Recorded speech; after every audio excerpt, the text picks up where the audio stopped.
very important to understand. Firstly, you mentioned the First World War. You know, actually, America's intervention was pretty critical in turning around that particular horror. And of course, the Second World War, the same. And, you know, no people in Europe have never forgotten the sacrifice of American servicemen, mostly back in those days, but also servicewomen.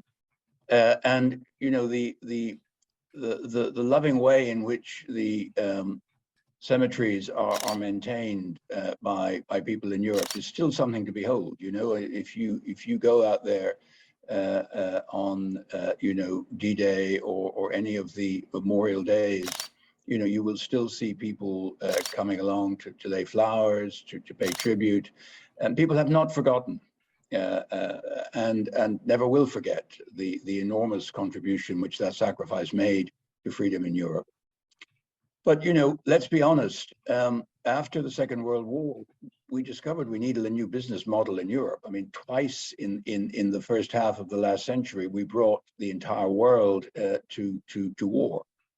And we had to do things differently. And we decided to go down a road of peace and reconciliation between former great enemies. And, you know, it's not to be forgotten what that meant, sitting down and suddenly, you know, in contrast to the end of the First World War, which was rather more vindictive. If you look at the Treaty of Versailles and the attitude of the Allies to the defeated, it was vindictive, and it laid the seeds, unfortunately, of what then happened in Germany subsequently, and the rise of Nazism, and then the Second World War. So we went down a different road, and we went down that road with huge support from the United States. The Marshall Plan was one of the great acts of American statesmanship to reach out to a destroyed Europe. And you know, Ireland was neutral, and frankly, as an island on the periphery, we were largely spared the destruction. I think some German bombs fell in Belfast and one or two in Dublin by accident. But we had no, you know, we knew nothing of the horrible destruction of continental Europe. I mean, you talk even to people in the Netherlands, or not to mention Germany, which was completely ravaged, but other parts of Europe. Europe was on its knees. People were starving. There was no industry. People didn't know where to turn to rebuild. And the Marshall Plan, in reaching out and saying, we will help you. We will provide you with the money to rebuild. But you need to do that as Europeans. You need to cooperate. We want you to develop this new business model where you focus on peace and reconciliation and working together instead of fighting each other. That partnership then was formalized in Nato with the American security guarantee, all the events of the post-war years, the Berlin airlift, the challenges of you know, the Budapest uprising in 1956, the Czech Spring of 1968. In all that, Europe and the United States remain close allies. Of course, we didn't always agree. You mentioned two wars that I will come back to, but there's an earlier one we didn't agree about, which was Vietnam. Because we fought together in Korea, which was a UN war at the time. But when it came to Vietnam, I think the only ally of the United States that actually joined you in Vietnam was Australia, if my memory serves me well. Not even the UK was prepared because people didn't quite share the American vision of that war. I think on Afghanistan, we were in large agreement. Afghanistan was a response to 9/11. You will remember that it was the Europeans who activated Article 5 of the NATO agreement in solidarity with the United States after 9/11, saying an attack on America is an attack on all of us. And people did go into Afghanistan. Whether we should have stayed for 20 years is a whole other question, right? I mean, I think the initial intervention clearly had a purpose. You can argue that maybe we didn't have a full plan for being there for 20 years. The war in Iraq was much more divisive. I agree, much more divisive. Many countries in Europe, many people in Europe felt that this was a mistake, that it was an unnecessary war, that the evidence was not there, and unfortunately that was vindicated. I also think respectfully and without any disrespect to the sacrifice of the American soldiers who served there, I think it was a political and a strategic mistake. It because we didn't have a plan for the day after, it led in the end to the collapse, of course, of the evil regime of Saddam Hussein, and nobody's going to shed a tear over that. But it completely destabilized the situation in the Middle East. It probably created ISIS, and it certainly enabled Iran to grow, because the natural predator of Iran in the Middle East was Iraq. And when you took Iraq out of the equation, Iran suddenly assumed much greater importance. And we're now living with the consequences of all that. So on that, I think we disagreed. But we have retained still this close alliance through NATO. And of course, this alliance is now showing its value in the face of the Russian aggression and war in Ukraine, which is a deep shock to all of us, an absolute trauma, because I don't think any of us ever believed that we would again see war on the continent of Europe in the way that we are now seeing it. So I think, once again, we are firmly on the same side in defense of the values of freedom, democracy, individual liberty, which underpin our societies on both sides of the Atlantic. France is your oldest ally, of course. I mean, you probably would not be an independent country today were it not for the intervention of France during the War of Independence. By the way, France nearly bankrupted itself in supporting America, which then generated the French Revolution and all that came with it. So they actually paid quite a high price for that choice. And by the way, I'm sure they didn't do it purely out of altruistic motives. They were engaged in a deep struggle with the British, of course, historically, and that's been at the origin of a number of problems we've had in Europe. But I think France is actually a very pro-American country, but they've always understood, I think maybe better than other European countries, that Europe could not become excessively dependent on America without exposing itself to a risk. And a risk that if at any stage America changed its mind, Europe would become very vulnerable. I think that is why General de Gaulle, for example, insisted on having an independent French nuclear deterrent. And in fact, it is the only independent nuclear deterrent in Europe at the moment, because the British nuclear deterrent is closely linked to the American system. It's basically an American system, and it's widely assumed, though this is confidential and I have no inside knowledge, that in fact the UK could not use it without American permission. So the French are the only ones who have an independent nuclear deterrent. And so that they've always wanted to keep that little bit of distance, while at the same time valuing the relationship with the United States, wanting, valuing those historic links. That is now a bit what the Americans are saying to us. You're saying, we like NATO is fine, Article 5, we defend you, but please do more yourselves. Build up your own capacity. Be a stronger partner for the United States. Don't depend on us to do everything. And that is why things are changing in Europe. We've seen the big change from the Germans, who've suddenly decided now to spend heavily on defense. So I think America has an interest in Europe being a stronger and more, yes, slightly more autonomous partner, so that you are not tied up in Europe in a way that prevents you from also operating in the Indo-Pacific, which is where I think you see probably the greatest strategic threat to your own national security.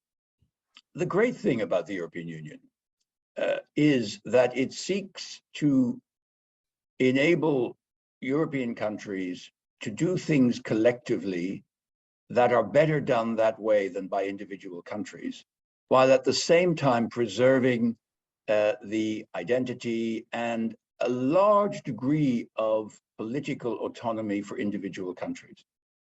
People sometimes get the impression now the European Union decides everything, it's all decided at the European level. This is not true. This is not true. You take the recent example of the pandemic. Health is a competence of individual countries. When the pandemic broke out, what actually happened was people said, oh, actually it'd be so much better if we did more of this stuff at European level. Because if one country closes its border in one way and another country closes its border differently, and some countries vaccinate faster than others, this is going to create problems. We need to do these things together. But there is no question of eliminating our national identities. Our problem in Europe is not that we don't have enough nationalism. we have an excess of nationalism. You know, we are like Churchill said of the Balkans. He said they create more history than they consume. Our problem in Europe historically has been that we create more nationalism than we consume, which is why we end up killing each other. Our national identities, our history, our culture, our cuisine, our language, they are still flourishing. And I would argue that they can even thrive more when you actually do the things that really need to be done at the European level, but then you can let people be free to be nationalistic as they want in their domestic context. And so I think we get the best of both worlds, frankly. We continue to have distinct national identities, but we deliver for our citizens better outcomes by things like having a single market.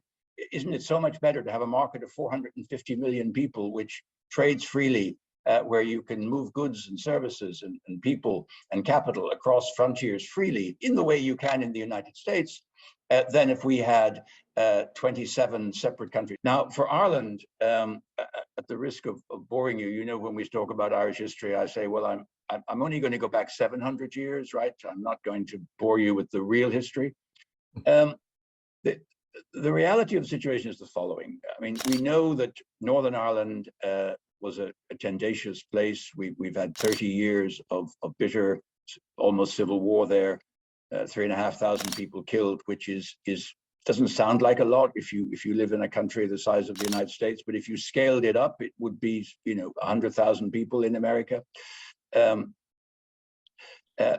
Peace was finally brought to Northern Ireland with great help from the Americans, particularly Bill Clinton and George Mitchell, but also the European Union, the Irish government, the British government. And the deal was the following.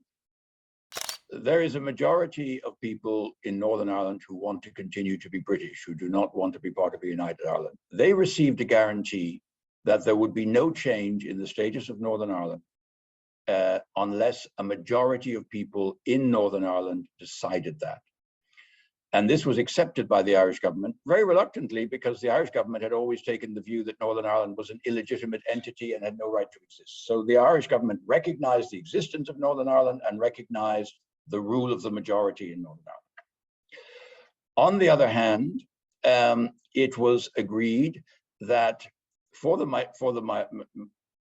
minority of Catholics, of nationalists who are mainly Catholic, because we were in the European Union, you could basically pretend that you were living in a united Ireland, because there was no border between Northern Ireland and the south of Ireland. You could drive freely, you could live in the north, work in the south, you could live in the south and work in the north. When you drove across what used to be the border, which was dismantled, the only way you knew that you were in one part of the country or the other was the telephone boxes were red in the north and green in the south. And when the telephone boxes ceased to exist because we all use mobile phones, the only thing is you get a ping on your mobile phone telling you you've changed provider from a British provider to an Irish provider. And that was the only way you knew you'd cross the border. So we were living in the best of both worlds. The Unionists were comforted by the fact that constitutionally they were part of the UK. The Nationalists were comforted by the fact that in practice, the island of Ireland was a single place. Brexit changed that because you had to put a border back. When the UK left the European Union, one of the arguments of the UK was, we want to get control back over our borders. Now they recognize that there's a border, if you like, between France, which is, the English Channel, but that you'd have checks. But they failed to acknowledge during the referendum campaign that this means that the old border between Northern Ireland and the south of Ireland, which had disappeared, now became the only land border between the United Kingdom and not Ireland, but the European Union, because Ireland is an integral part of the European Union. So suddenly this border becomes the potential weak point in controlling the flow of goods between the UK and the rest of Europe. And then people said, oh my God, we didn't really intend to do that. Of course, no, we didn't mean to, no, we didn't think we'd do that. And then people said, yeah, but how are we going to fix this? How are we going to fix this? And the only way you could fix it, if you didn't want to put a land border across the island of Ireland, you had to have some checks between goods traveling between Great Britain, the island of Britain, and Northern Ireland, which is what the British government ultimately agreed to in the protocol, which was part of the withdrawal agreement. And they signed up to it, they ratified it, they told us it was the best deal that had ever been negotiated, and now we're being told that actually they don't want to implement it, which, you know, comes as a huge disappointment. So that's kind of where we are. We have seen the elections in Northern Ireland, of course, where for the first time a nationalist party, Sinn Féin, is the largest party, but it's important to point out they do not have a majority. So in all the opinion polls show that there is not yet a majority in Northern Ireland in favor of reunification. So while the Sinn Féin as a nationalist party being the biggest party is a seismic shift in Northern Ireland, we are still quite a way off being close to a reunification. On the other hand, Brexit has certainly made that option much more likely than it would otherwise have been. Do you see EU policy movement encouraging the long-term increase in production capacity? Yeah, I mean, I think the short answer is yes. But I think it is important to understand that when France talks about greater military autonomy and others in Europe, they are not talking about undermining the alliance with America. Nobody in Europe, to my knowledge, who thinks seriously about these issues believes that Europe could be completely autonomous in security terms. The US, the alliance with the US is crucial. But we do believe that we should do more, we should spend more, we should have greater capabilities. One of the ironies of the European defense situation is that when you look at defense budgets globally, if you aggregate the defense budgets of our 27 member states, forgetting the 6 neutrals, soon to be only 4, we are the second largest defense budget in the world. We have a bigger defense budget than Russia. We have a bigger defense budget than China. But none of you, and I'm sure the colonel who asked the question will be the first to say this if he has experience of European defense, none of us think we're getting value for our money or that we have the second largest military capability in the world, right? We have so much duplication of systems, weapons systems, equipment. In some cases, our armies are more, you know, frankly, like the Peace Corps than they are like an army. So that has to change.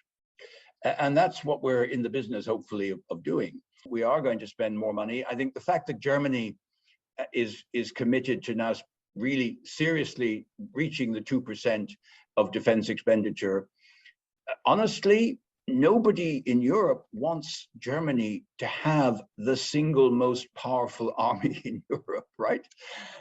Because that brings back some memories. So I think the Germans themselves are going to say, actually, we'd rather spend some of this money in a European context, not in a purely German nationalistic context, because that demonstrates that we're not doing this in any way to threaten our European neighbors, but rather to help Europe's collective defense against external threats. So I think European defense expenditure, European defense production and industry is going to get a boost, but I want to emphasize not in a way that is going to fundamentally undermine the alliance with the United States. And that was demonstrated. I think one of the first decisions of the Germans in spending more money was to buy a lot of F-35s. We are experiencing across the developed world, so in the US, in Europe, a massive cost of living crisis. And I can tell you here in Europe, it is the #1 topic in all our countries. You switch on a television in Ireland, France, Belgium, Germany, all people are talking about is that the enormous increase in the cost of living, driven by 2 things, indeed the supply chain issues, and of course the energy factor is massive. Energy has shot up. People are literally facing choices between heating their homes and feeding their children. Literally. And I'm talking now in Europe, where we have a greater social safety net and a greater social welfare system than you have in the US. The energy prices, of course, were already a problem before the war in Ukraine. And now the measures which we are taking, the sanctions which we are taking, are of course pushing up the energy prices, particularly in Europe. And this is something I would ask that friends in America understand. The sanctions that you want us all to take and that you take against Russia have very little economic effect on you. They have massive economic consequences in Europe. I mean, really, and very real economic consequences. So it's not just a political decision. And you know, the criticism of Germany for not turning off the gas, I understand. You turn off the gas from Russia and a quarter of German companies have to shut down, literally lay people off immediately. So this is the delicacy of the situation. We are putting in place tough sanctions. We are taking tough decisions, including on the energy front, in order to demonstrate our abhorrence at what Russia has done. But the problem is, this is going to go on for a long time. Nobody thinks this situation in Ukraine is going to resolve itself quickly. And we in Europe have to basically adjust our economies to live with this kind of situation, probably for another 5-10 years. And that requires some fairly tough economic and political decisions. Finally, just a word on the developing world. I mean, the developing world is suffering too, suffering hugely from a potential food shortage, because Ukraine and Russia provided a huge amount of the world's grain supply, and countries like Egypt and elsewhere are deeply worried about where they're going to find their food supplies come next winter. The US and the EU are trying to see how we can help, but this is a real problem. And of course, the developing countries are also suffering from the high energy prices, and they are suffering from the fact that the developed countries are doing less well because we are a major destination for their exports. So there is also real suffering and hardship in the developing world. So we're going through a very difficult period. The economic theory tells us this will be temporary. It's the sort of residual impact of the pandemic and the opening up post-pandemic, and it will sort itself out. I'm not entirely convinced. I'm an economist by training. I fear that this inflation is with us maybe for some time to come, and that's going to require the central banks to rethink their policy of easy money. But of course, putting up interest rates also has consequences for our citizens, particularly in terms of housing loans and so forth. So I think governments are going to face some very, very difficult economic choices in the coming months if we are not to avoid a small or possibly even a major recession.